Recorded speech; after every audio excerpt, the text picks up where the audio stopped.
It all starts now, live on The View.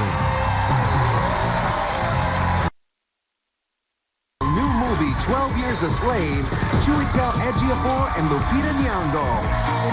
It all starts... Stars of the buzzed-about new movie, 12 Years a Slave, Chiwetel Ejiofor and Lupita Nyong'o. On CNN, and he was...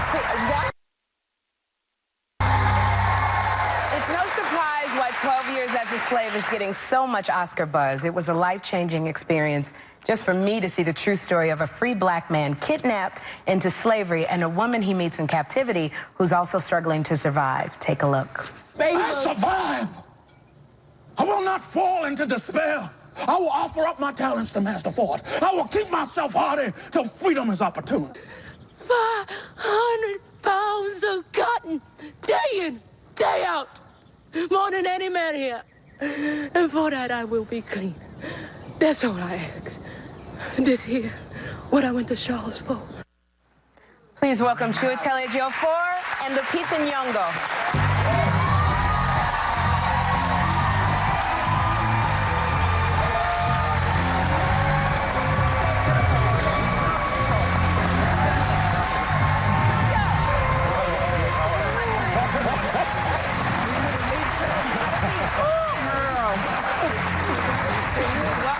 Oh my goodness, thank you so much for coming on the show. This was so just impacting emotionally. Now, Chiwetel, you play Solomon Northup. This is based on a book, a true story of a freed black man, Solomon Northup, who was kidnapped and brought into slavery for 12 years. And Lupita, your character is Patsy. You played the master's mistress in just the most heart-wrenching situation. This film has received so much buzz about Oscars. I know that's like you don't want to hear that, but it has. Is it just, how's that? Is it surprising you, or how are you dealing with that? Well, you know, when we started this film, I knew we were embarking on something that was going to make a huge difference. You are so beautiful, girl. Oh, my God. It's so hard to look at, Lupita. I'm sorry.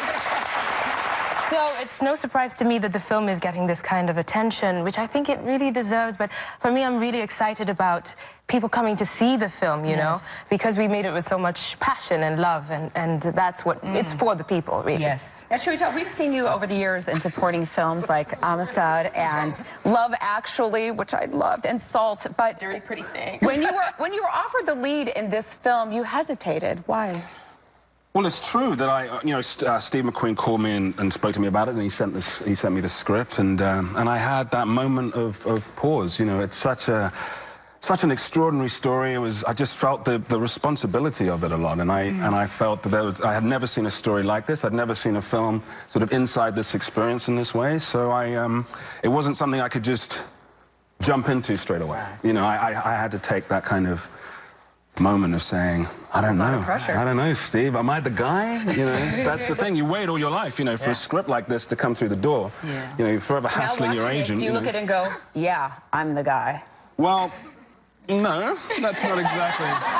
You know, a lot of times I see actors go like, I don't deserve to do this role, and then afterwards you clearly see that... You can't see anybody else in the role. You can't see anybody else in the role. Do you see that? I think I felt like I wanted to connect to Solomon Northup, you know? Yeah. And when I reread the book and everything, I just felt that it wasn't a story I could let go. Right. You know, I just found it was just so amazing. This is an incredible man who experienced something really extraordinary, so... I have a crazy... Oh, sorry.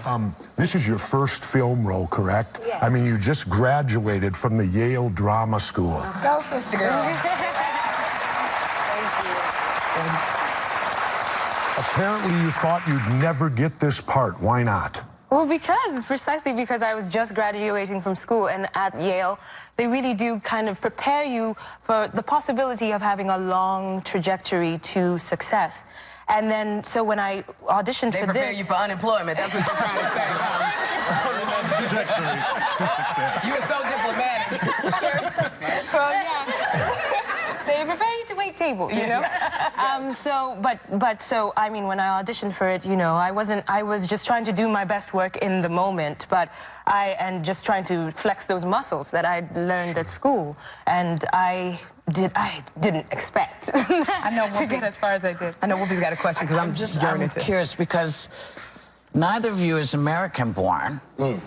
So were you aware of the breadth of this story of slavery in America, or was this something you sort of heard about? You know, because we're steeped in it, and I wondered if you all were steeped in it, being from. Yeah, I mean, there's I suppose there's the double thing of, the international nature of the slave trade, and obviously the West Indies and with Britain and the West Indies, there was all of that, and then, but it was still, there was still a lot to learn, you know what I mean? And in this story, which is so specific about this one person, there was the very specific kind of American story, but then there was also, to me, it struck me as this very international idea as well about not only the slave trade, but what the film speaks to, and the ideas of kind of human dignity and human respect, which are sort of wider than any one thing. And how about you? Well, I had come across slavery in school for sure, but for me, what surprised me, I didn't know these things about slavery